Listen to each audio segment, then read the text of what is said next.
Hey Tobias, congratulations first of all. Can you tell us a little bit about the mental toughness that this experience of the last 48 hours took for you and for this team? How did you get through to where you are right now and force this game 7? Honestly, just really turn that cell phone off because, everybody, when you lose and expectations there, everybody has something to say and has an opinion. So really it's just to block out all the noise. You hear that phrase a lot, but really it's about us as a team and internally how we feel like we can be better as a group. And we just, met. We had a meeting when we got in here, had a film session, and was able to, really figure out ways we can be better and see we're on the floor. We weren't doing our job. So it's just a collective group. I think that, it's easy for guys to go separate ways in times like that, but at this point where we're at in the season, it's all about sticking together, all about making sure everybody's mental is in the right place and just focus on one thing, and that's to win. You told us what you admire about Tyrese all season long, but tonight, what did you admire about what Tyrese was able to do? Man, he just had guts out there, and he had confidence. The minute he stepped on the floor, he gave us that boost.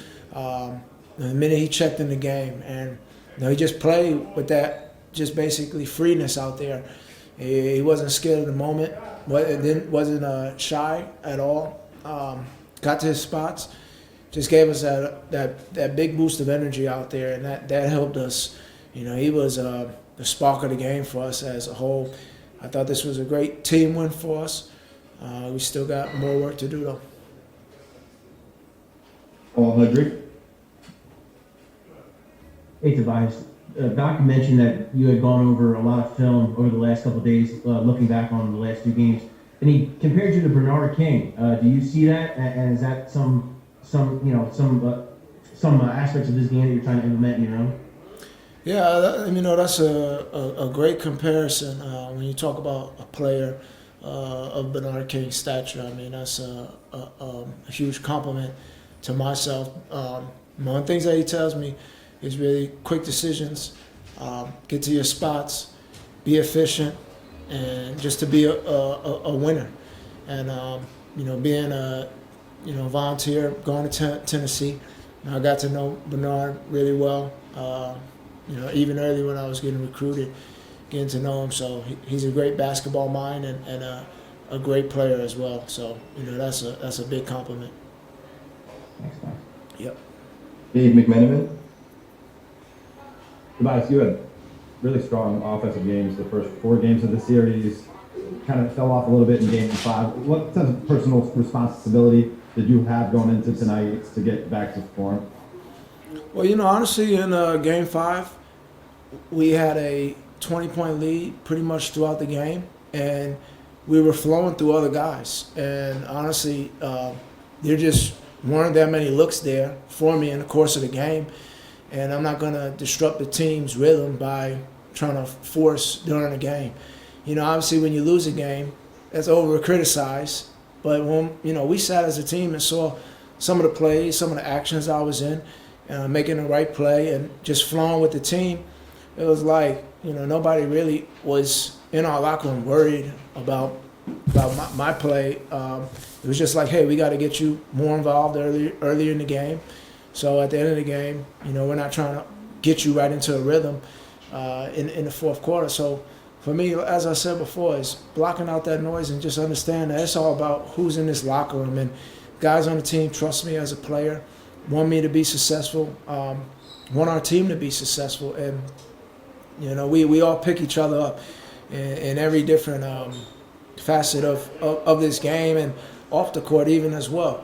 And, for us as a team to come out here, you saw the fight and the grit of a whole group that wanted to win and wanted to pick the next guy up. David Murphy. Thanks, Wes.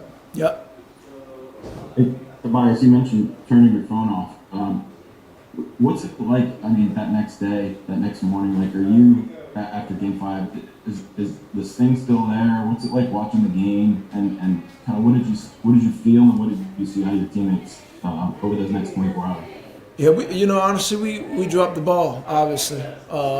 So that stung for us as a whole group, and it was really about, hey, listen, there's going to be a lot of criticism, but we really got to stay focused because the series isn't over. I mean, it may have felt like that for a lot of people, but for us as a group, it was like, hey, we got another game to win, and once we get that one, we got to get the next one. So as a group, we just basically locked into that, and that's what I do as well. Obviously, when you wake up in the morning, I always say it hits you even worse when you wake up and you face reality, but you got to just get back to work. You can't live in the past. You got to learn from it and be in the present moment and push forward.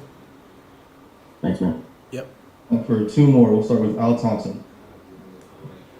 Hey, Tobias, you may have answered this a little bit earlier, but it seems like the offense does its best when you're kind of playing the role of a grinder, lunch pail guy.